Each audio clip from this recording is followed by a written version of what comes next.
Bem-vindos a mais um Europa aos 70, um podcast da representação da Comissão Europeia em Portugal. E hoje vamos falar de sustentabilidade, um tema muito importante e muito na agenda de todos os países. E como convidados temos a Bárbara Leão de Carvalho, empresária, inovadora social, e o António Miguel Bento, que é economista do ambiente, professor, investigador, que se juntou a nós remotamente, diretamente da Califórnia. Começo por si, Bárbara, apresente-se aos nossos ouvintes. Bom dia, um prazer estar aqui. Obrigada pelo convite e espero trazer a minha paixão pela sustentabilidade e pela regeneração. Estou muito dentro do ecossistema de inovação social, que no fundo está muito alinhado com tudo o que aí vem, não é? Com toda essa estratégia nacional e internacional, e portanto tenho dedicado a minha vida através da criação de projetos de inovação social, também dentro da academia a investigar sobre o tema mais da perspectiva de marketing e no fundo inspirei-me também em grandes corporações e a forma como elas conseguem impactar efetivamente os ecossistemas. Bem, António. Muito obrigado pelo convite. O meu nome é António Bento, sou professor de Economia e Políticas Públicas aqui na Universidade de Southern California, em Los Angeles. A minha área de investigação é a Economia do Ambiente e Energia e, portanto, nos últimos 20 anos, o meu trabalho tem essencialmente sido relacionado com o lançamento de impostos ambientais, o tipo de respostas, quer ao nível da empresa, quer ao nível dos indivíduos, a este tipo de impostos e depois o uso das receitas dos impostos, por exemplo, para financiamentos de programas como o European Green Deal. Como professor de políticas públicas tenho dado bastante apoio a agências, quer aqui ao nível do Estado da Califórnia, quer ao nível internacional, com o Banco Mundial e com o Fundo Monetário Internacional, em que temos pensado, por exemplo, nos efeitos distributivos de muitas destas políticas e agora aqui na Califórnia também em programas de adaptação climática. Muito bem. Eu gostaria de começar esta conversa apenas com um pequeno warming up e gostaria de vos lançar uma palavra e que me dissessem aquilo que vos vai à cabeça, mas assim a primeira coisa, mesmo que seja um disparate, está bem? Começa ali pelo António. Esta é fácil, António. Pacto Ecológico Europeu. Green Deal. Uma grande esperança. Bárbara, biológico. Biodiversidade, regresso dos ciclos das águas, enfim, voltarmos a estar em contato com a natureza. Hidrogénio, António. Hidrogénio, dúvidas, mas talvez uma boa aposta. Bárbara, impacto social. Uma missão grande e com bastante relevância nesta altura dos tempos. Muito obrigada. Eu vou começar necessariamente pelo Green Deal, que é a estratégia do Pacto Ecológico Europeu, a estratégia da União Europeia para, no fundo, fazer muitas coisas, combater as alterações climáticas e tem um objetivo muito específico, que é tornar a União Europeia o primeiro continente, se assim nos podemos chamar, o primeiro continente a atingir a neutralidade climática em 2050. Ainda há pouco tempo a Presidente da Comissão Europeia anunciou mais um objetivo, objetivos mais ambiciosos para 2050 e eu gostaria de saber da vossa parte, de um e do outro, podemos aqui começar pela Bárbara, do que é que pensa deste Green Deal e sobretudo como é que acha que vamos conseguir atingir estas metas? Foi muito emocionante ouvir o discurso da Presidente, não só pela empatia, pela sinceridade, mas também pela esperança e pelo voto de confiança que tem e que todos temos na cidadania de nós mesmos, não é? Ou seja, sinto que mais do que nunca o ecossistema está preparado.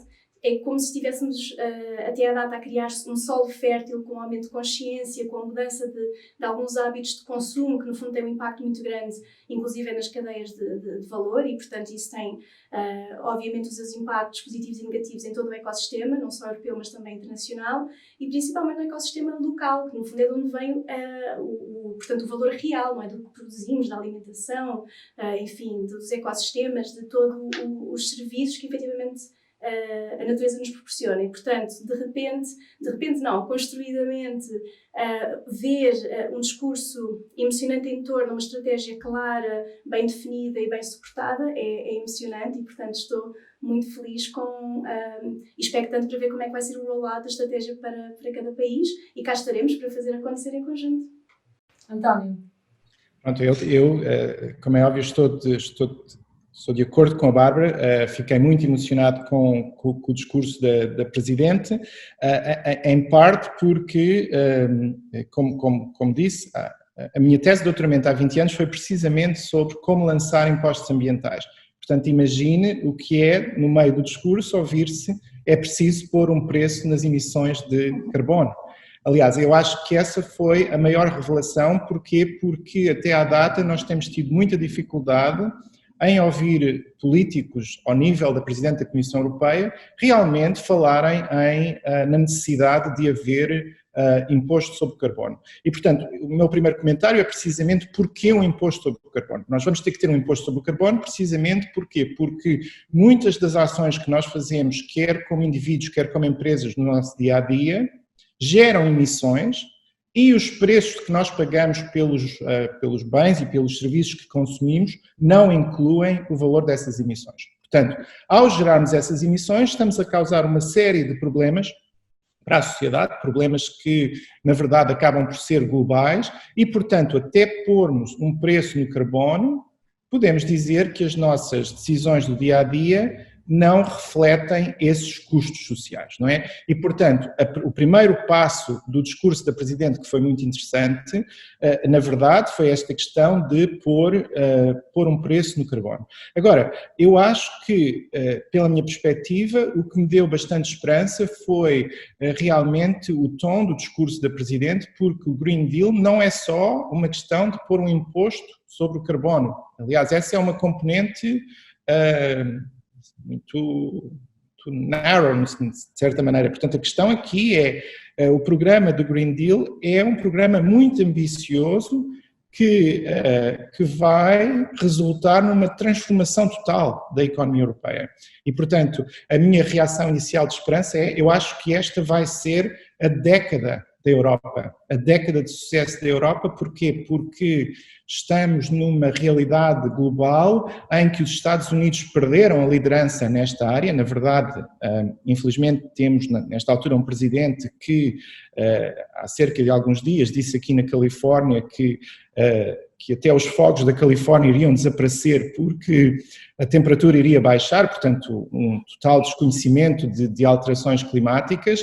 E depois temos o bloco da União Europeia, talvez a fazer um acordo eventualmente com a China e, portanto, caso isso aconteça, realmente vamos ter um progresso enorme a nível global. Portanto, eu estou com muita esperança e gostei muito dos detalhes todos que foram apresentados. Exato, a Europa está a conseguir marcar a liderança neste aspecto, também pelo que referiu, não é?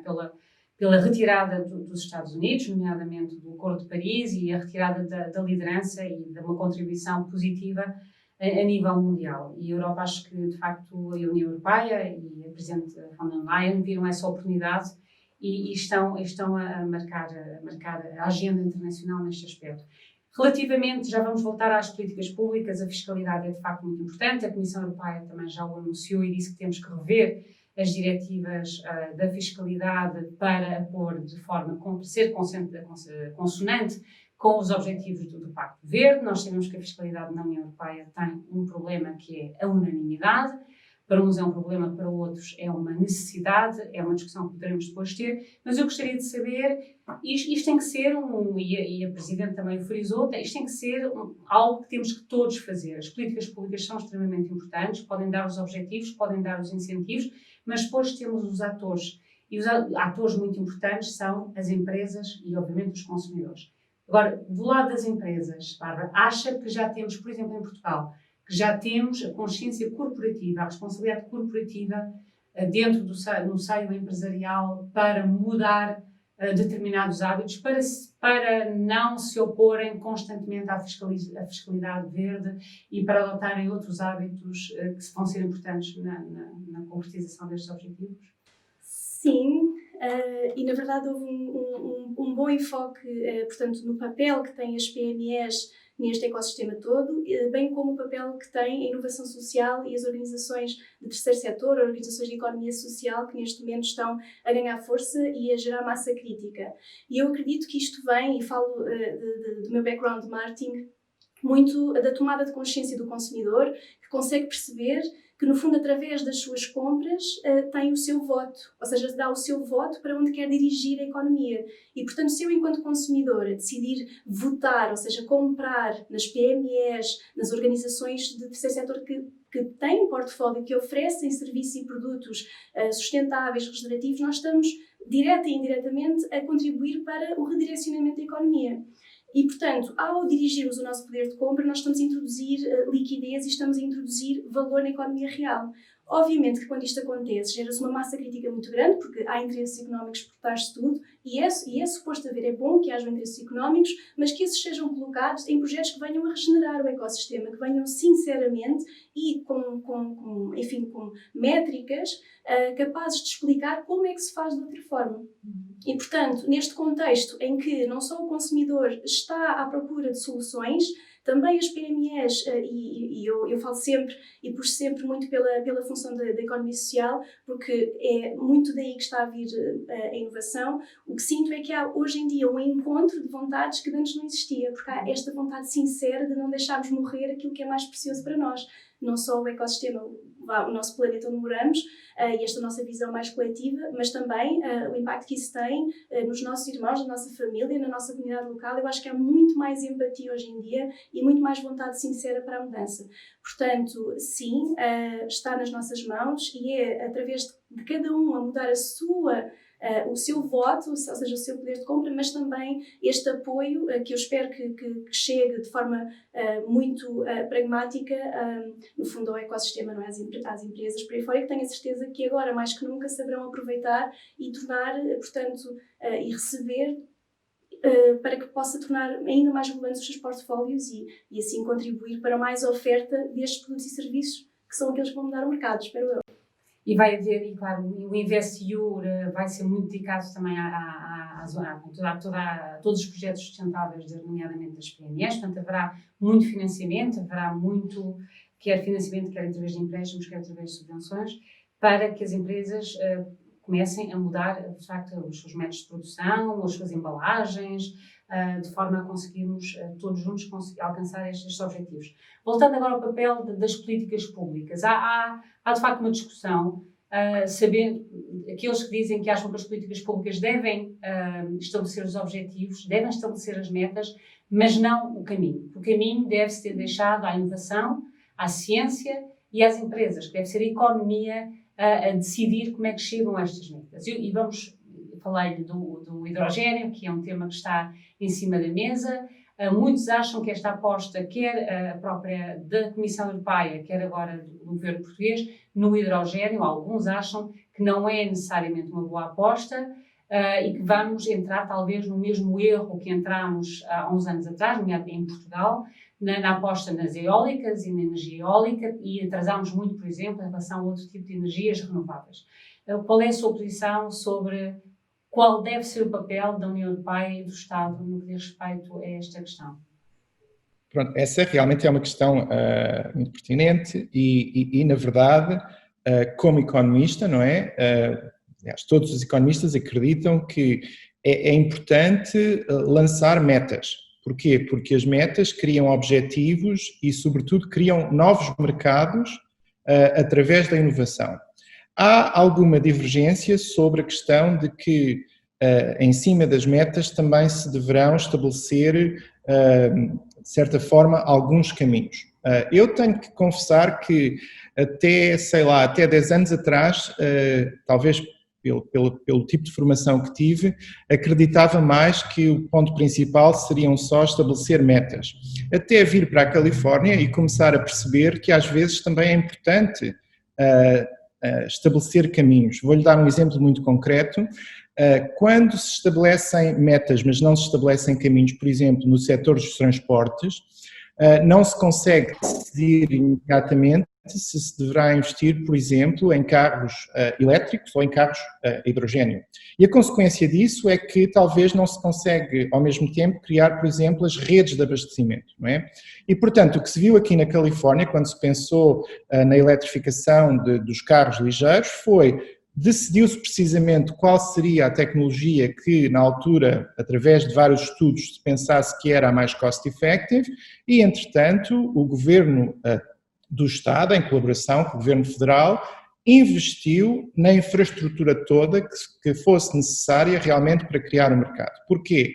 Porque quando se estabelece as metas, ainda há um grande obstáculo à nossa frente, que é o seguinte: nós podemos estabelecer as metas, mas depois, de facto, para as emissões caírem, os mercados vão ter que ser criados e não nos podemos esquecer que o mercado tem sempre dois lados, a oferta e a procura. E, portanto, se eu não estabelecer um caminho, não tenho a priori a certeza se o mercado, na verdade, se irá realizar ou não. E, portanto, o que muitas vezes acontece é, sem ter o caminho, acabo por talvez espalhar e decidir investir em muitas coisas ao mesmo tempo, talvez não consiga chegar a ter a massa crítica necessária para ter a escala que muitas vezes é necessária para os custos de produção baixarem e, portanto, existe este trade-off, não é? E, portanto, o que eu diria é o seguinte: tem que se ter cuidado quando se escolhem os caminhos, mas estabelecer só metas sem caminhos pode ter muitas limitações. E Bárbara, relativamente à criação destes mercados, qual é o papel do consumidor? O consumidor precisa verdadeiramente de apoiar, precisa tomar consciência que é ele que vai, repito, dirigir a economia, ou seja, apesar de nós acharmos que as nossas ações possam ter pouco impacto, a questão que se coloca é o impacto coletivo que elas poderão ter num conjunto de consumidores mais capazes de tomar decisões mais conscientes é enorme, principalmente quando os atos de compra são dirigidos para a economia real, como acabei de frisar. Por outro lado, o consumidor não pode alterar o seu cabaz de compras, digamos assim, se não houver oferta. E, portanto, é preciso criar mecanismos e instrumentos financeiros e, no fundo, nesta altura em que estamos a passar por uma recessão, muitas das PMEs e muitas das organizações que trabalham no âmbito nacional ou regional, elas precisam de conseguir rever os seus portfólios, precisam de conseguir entregar aquilo que o consumidor está à procura. Como já foi mencionado, é sempre uma questão de procura e oferta. E, portanto, estes dois caminhos têm que estar em paralelo. E, no momento em que, de facto, se deve agarrar esta oportunidade para trazermos cada vez mais um portfólio mais consciente para que haja esta passagem, nem todas as organizações ou empresas conseguem fazê-lo no meio de uma recessão, não é? Portanto, há alguma expectativa, uma grande expectativa para perceber como é que os instrumentos financeiros vão ter em conta, toda uma realidade que, de facto, está muito desconstruída, não é? E está, neste momento, numa linha muito ténue entre aquilo que quer entregar e aquilo que consegue, não é? Portanto, estou muito expectante para ver como é que isto tudo vai funcionar, mas eu sinto e vejo, nos meios que me rodeiam, que há uma vontade mesmo muito sincera, não só para aumentar a oferta neste sentido, mas também a sensibilidade que o consumidor começa a ter, a dizer, não, eu quero investir na Dona Manuela, que não... Mas dá a impressão que é um decalagem, que é uma demora muito grande, não é? Acho que já muitos dos consumidores estão sensíveis, por exemplo, à questão das embalagens do plástico, e nós continuamos a ir aos supermercados, isso tudo cá em Portugal. Eu comparo com outro país que conheço bem, que é a Bélgica, onde também vou muitas vezes ao supermercado, e na Bélgica vejo que há mais oferta, ou seja, não preciso ir a um supermercado bio para não ter aquelas embalagens todas de plástico. Um supermercado normal já começa a ter esse tipo de ofertas. Dá a impressão que as empresas, tal tem a ver com certeza com questões de custo, e talvez a questão da fiscalidade aí seja importante, não é? As empresas não estão a fazer a viragem suficientemente rápido. Demoram muito tempo. Qual é a tua impressão, Bárbara? Eu gostaria de discordar ligeiramente, principalmente porque vejo os mercados, aqueles que estão fora das grandes superfícies, a crescer bastante. E, portanto, há um apoio muito significativo nas hortas familiares, há um apoio talvez não visível. Nós temos um termo que usamos para falar acerca desta revolução que está a haver, nós chamamos de revolução silenciosa. Portanto, ainda não se vê algo que está a acontecer ao nível bastante local, deste apoio às hortas familiares, ao supermercado pequenino, ao café da pessoa, portanto da mãe de família, que no fundo quer proporcionar a escola de mais qualidade aos seus filhos. Ou seja, há toda uma dinâmica que sai fora das grandes cadeias e que está efetivamente a crescer. Eu não consigo ter termos, enfim, números em termos económicos para justificar isto, mas quero acreditar que este é um caminho que cada vez mais famílias e mais consumidores vão seguir e que ainda não é visível, o que não quer dizer que não esteja a acontecer. Agora, claro que se a legislação não acompanhar e começar naturalmente a obrigar que, por exemplo, os produtos biológicos sejam embalados por tudo e por nada, obviamente que estamos aqui num trabalho contraproducente, não é? E, portanto, por isso é que os heavy users, digamos, portanto, os consumidores heavy users de biológicos não vão a uma cadeia multinacional, vão a um supermercado biológico ou vão ao supermercado da esquina, passa a expressão, precisamente para fugir a essa má prática, digamos assim. E, portanto, há este movimento. António, está de acordo? Acha que podemos fazer mais em termos de políticas públicas para incentivar as empresas a acelerar os seus métodos de produção, aquilo que chega ao consumidor, para que o consumidor tenha mais opções verdes, digamos, de forma mais fácil? Claro que acho, mas também concordo exatamente com o que a Bárbara disse, não é? Portanto, eu acho que, uma vez mais, há aqui questões de oferta e procura. E não só, e quando falamos em políticas públicas, não são só políticas fiscais. Eu acho que será necessário, talvez, criar uma campanha muito mais robusta de educação, precisamente para o consumidor perceber todos os passos que são necessários para atingir este tipo de metas. Eu acho que a Bárbara tem toda a razão quando diz que, de certa maneira, os consumidores já têm bastante atenção e, na verdade, estão dispostos muitas vezes até a pagar um preço adicional por certo tipo de produtos, mas muitas vezes, quando se pensa na cadeia inteira, faltam alguns passos e, portanto, eu acho que fazer esses passos, mostrar com campanhas de educação quais são todos os passos necessários, por exemplo, para a reciclagem, como se pensa na vantagem de ter certo tipo de embalagens ou reduzir os plásticos, é muito importante.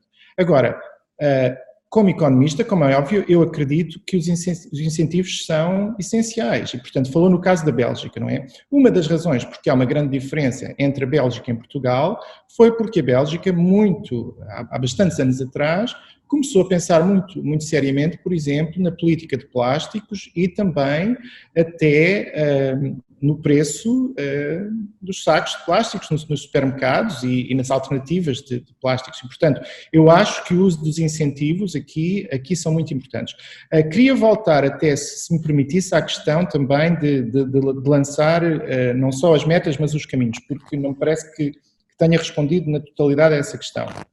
Quando se fala em caminhos, eu acho que é preciso perceber que vamos ter que ter alguns caminhos, em parte também, porquê? Porque a maneira como os diferentes setores da economia se vão descarbonizar não será igual para todos, não é? Portanto, por exemplo, vamos pensar que vamos ter essencialmente 3 eixos de descarbonização, a eletrificação através de energias renováveis, mas depois temos que pensar que nem todos os setores da economia se vão poder eletrificar, não é? Portanto, vamos pensar, por exemplo, no setor de transportes, de carros ligeiros. Certamente para esse setor a eletrificação faz sentido, mas, por exemplo, se pensarmos no caso dos veículos pesados, talvez a aposta, por exemplo, no hidrogênio, nesse caso, fará mais sentido. Portanto, eu acho que é importante perceber que uma das razões pela qual se tem que pensar nos caminhos é precisamente para ter a certeza que se atingem as metas. Porquê? Porque se não desenharmos esses caminhos, uma vez mais, não criamos este equilíbrio entre a oferta e a procura. E, portanto, eu acho que vamos ter que apostar, de certa maneira, em tudo, porque eu acho que ainda não se percebeu que estas metas, na verdade, são bastante ambiciosas, não é? Portanto, vamos ter a aposta nas renováveis, vamos ter que pensar em todos os setores que terão que se descarbonizar, para a qual a eletrificação não é uma opção. Aí então entrará o hidrogênio, mas depois também vamos ter que pensar na questão da carbon sequestration, não é? Que só assim, na realidade, se atingirá a neutralidade de carbono. E já agora posso dar um exemplo de como é que isto pode ser feito e incorporando a perspectiva empresarial. Vou dar um exemplo, não vou mencionar a marca, mas houve uma marca que queria mudar o seu packaging para cortiça, e nós somos fornecedores mundiais de cortiça, e eles pediram a uma associação ambientalista para fazer o sourcing da cortiça sustentável. Essa associação foi bastante além, é uma associação que procura a regeneração dos ecossistemas e propôs trabalhar com uma série de microprodutores de cortiça na zona do Alentejo, que é uma zona muito desertificada, e a única condição que colocou foi, portanto, a marca paga a cortiça ao preço de mercado, essa associação pede autorização aos produtores para serem introduzidas espécies no ecossistema, que no fundo, neste caso arbustos ou algumas partes da floresta, que no fundo seria a forma de regeneração natural da floresta, e portanto, ao fazer o sourcing desta cortiça, que antes seria numa monocultura de sobreiros, passa a ser, através da introdução de mais de 20 espécies de biodiversidade, passa a ser não só uma reconstrução das nossas espécies autóctones e da nossa floresta mais ancestral, mas também se tornaram, no fundo, subprodutos, porque se introduz zimbro, medronho, por aí fora, passam a ser subprodutos para os produtores. E neste momento, só para terem uma ideia, já estamos a falar do impacto de mais de 1000 hectares. Significa que a essa escala já começamos a conseguir intervir no ciclo da água.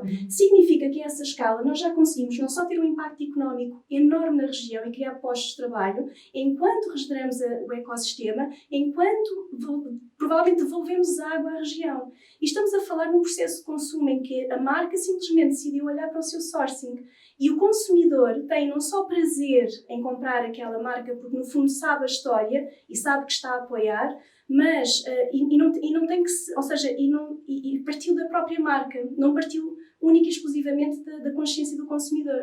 E, portanto, este caminho vá de mãos dadas entre a responsabilidade que as marcas têm para olhar para a sua cadeia de valor e começar a fazer as coisas de outra forma, será com certeza abraçada pelos consumidores que já estão à espera e à procura e que vão de certeza apoiar estas iniciativas. E falando de agricultura, não é? Nós também, a Comissão Europeia lançou a estratégia do parado ao prato, em português soa menos bem, do que Farm to Fork, mas exatamente no sentido de que esta seja portanto, de fazer que as pessoas compreendam, desde o produtor ao consumidor, que isto é toda uma cadeia que está interligada e que a sustentabilidade não pode ser só na produção, tem que ser também na embalagem, tem que ser no transporte, tem que ser no consumo. Mas, de facto, tenho a impressão que a questão da agricultura ainda não é completamente fácil. Ainda há pouco tempo tivemos uma grande conferência agroglobal em Portugal, em que a mensagem da Ministra e do Comissário da Agricultura foi exatamente o ambiente é amigo da agricultura. E, tradicionalmente, parece que a agricultura e o ambiente estavam de costas viradas. António, em termos de políticas públicas, como é que podemos casar melhor estes dois setores? Pronto, eu acho que a relação do ambiente com a agricultura tem sido um pouco problemática, porque, uma vez mais, porque não se terá perdido o tempo necessário em programas de educação aos agricultores, não é? Porquê? Porque os agricultores, na verdade, só têm a ganhar se passarem para práticas sustentáveis e para melhor uso da terra, não é? E, portanto, aqui temos duas dimensões. Temos a questão de políticas públicas em setores que são relativamente mais vulneráveis, como o setor da agricultura, que, como vemos em vários países do mundo, normalmente são feitas com programas de apoio, não impostos, não é? Porquê? Porque estes setores, na verdade, terão que se ajustar e, em muitos casos, não têm o capital necessário para fazer a transformação que é importante. Mas, ao mesmo tempo, eu acho que há passos que são relativamente cost-effective, no sentido que, ao educar-se o agricultor para melhores práticas de produção, na verdade, esse passo por si só normalmente garante maior rendimento ao produtor, ao agricultor. E, portanto, o que nós temos visto com estas questões de farm to fork, na verdade, eu lembro perfeitamente dos anos em que estava em Cornell, na parte mais rural do estado de Nova Iorque, a ideia do farm to fork foi até, de certa maneira, abrir as fazendas dos agricultores à população em geral. para a população, na verdade, perceber, por exemplo, de onde é que os seus alimentos vêm. E eu acho que isso também, de certa maneira, acabou por dar mais incentivos e, se pudesse dizer, até moral e esperança ao agricultor para alterar as suas práticas, porque eu acho que, sobretudo, criou-se um respeito muito maior pelo setor da agricultura. E, portanto, eu acho que, uma vez mais, ao mostrarmos aos diferentes agentes económicos, tal como a Bárbara estava a dizer, tudo aquilo que podem fazer, porque eu acho que há muito interesse em fazer. A questão é, muitas vezes, não sabemos por onde começar, não é? E, portanto, com apoios e com educação, eu acho que o setor da agricultura chegará às suas metas. Também não nos podemos esquecer que há outra questão, que é o setor da agricultura poderá, eventualmente, produzir os chamados carbon offsets, não é? Portanto, os carbon offsets não virão só da floresta, poderão vir também da agricultura e, portanto, através de programas como carbon offsets, eu, na verdade, posso criar incentivos enormíssimos para os agricultores alterarem as suas práticas. Quero dar um exemplo. Aqui nos Estados Unidos, quando se começou a falar da questão de produção de biofuels, não é? O que é que os agricultores fizeram? Alteraram a escolha das suas da produção, e houve talvez alguns efeitos que não seriam os melhores em termos do uso da terra. Depois, com a criação de mercados de carbon offsets, reajustaram-se os incentivos e, portanto, eu acho que estamos a andar no sentido do uso ótimo da terra, não é?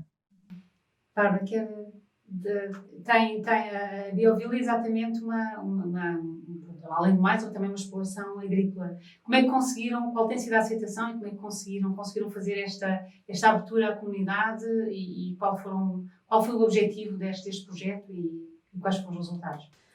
Bom, ao início o objetivo dos 5 jovens, nós constituímos na altura, na década que abrimos, das poucas cooperativas jovens do país, e o nosso objetivo era trazer para Portugal aquilo que nós achávamos importante. Nós começámos a Biovila antes de começar a falar de sustentabilidade e enquanto jovens conscientes sentimos que não havia oferta no mercado de trabalho, espaço para nós, com as nossas intenções. Então trouxemos para Portugal aquilo que consideramos serem as melhores práticas de lixo zero, agricultura biológica, permacultura, agrofloresta, enfim, cosmética natural por aí fora.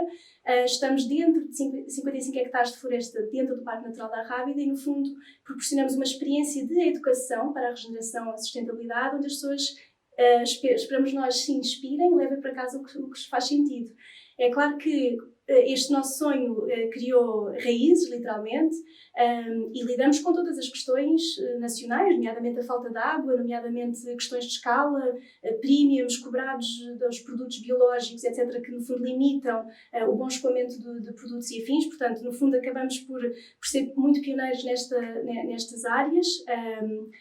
Mas pronto, lá estamos a criar solo, a criar biodiversidade e já se nota um impacto muito grande no ecossistema, nomeadamente mais borboletas, mais abelhas, mais vida. E no fundo é isso que queremos mostrar, que é possível gerar negócios com impacto social e ambiental que tenham efetivamente resultados e que cumpram as metas e que no fundo ajudemos e contribuamos todos assim para um ecossistema mais saudável para todos. Um exemplo a seguir. Gostaria de terminar este podcast. Aliás, a Europa está a festejar os 70 anos e como sendo uma época de aniversário, também uma época de sonho e de desejo.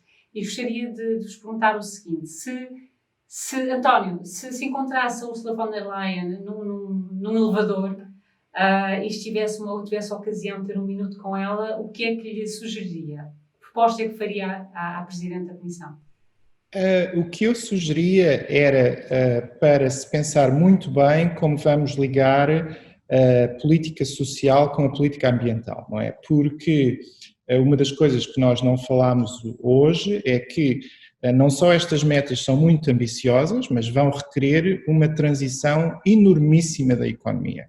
Portanto, isso significa que muitos dos empregos que nós temos hoje terão que ser alterados e vão requerer novo treino para as pessoas se ajustarem a novos setores, a novos tipos de produção e até para os consumidores se ajustarem a um novo dia-a-dia, não é? Porque todas as nossas ações, de certa maneira, serão diferentes e, portanto, normalmente, quando se pede aos agentes económicos para se ajustarem, há sempre alguma resistência, mas, sobretudo, eu acho que há sempre algum receio de poder ficar para trás.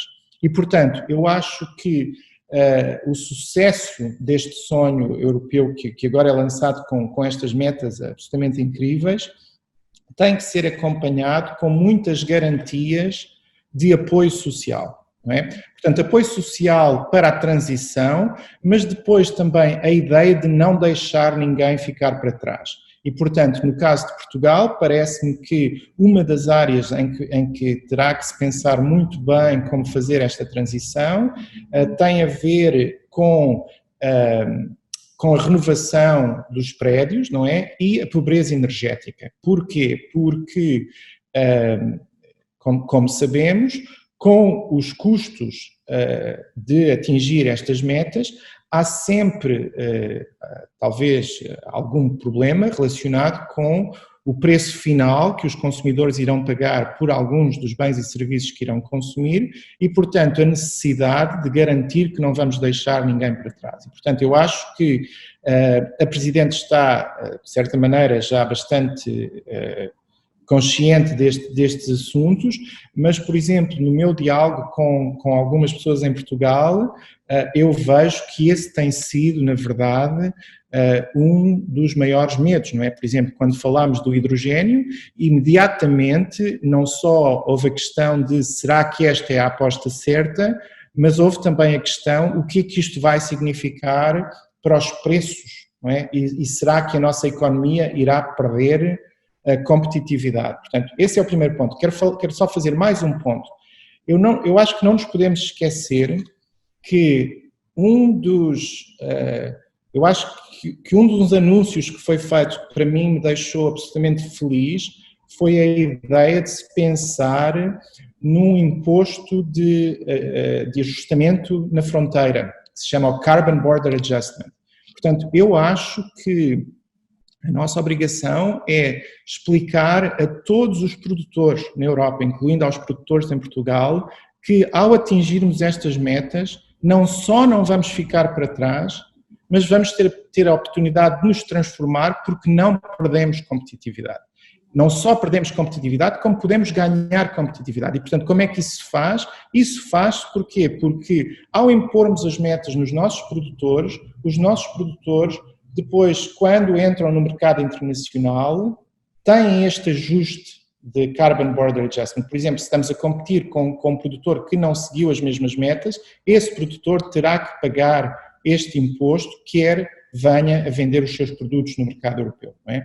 E, portanto, eu acho que o que isto vai fazer vai dar garantias de esperança aos nossos produtores e, sobretudo, vai sustentar a inovação que virá com esta transição. Portanto, para concluir, o que eu diria só eu acho que é importante retirar todos os medos que existem neste momento. Porquê? Porque imagine só o que é atingir metas de 55% de reduções em 2030. Portanto, eu acho que isto para um investigador cria esperança, para um produtor cria dores de cabeça, não é?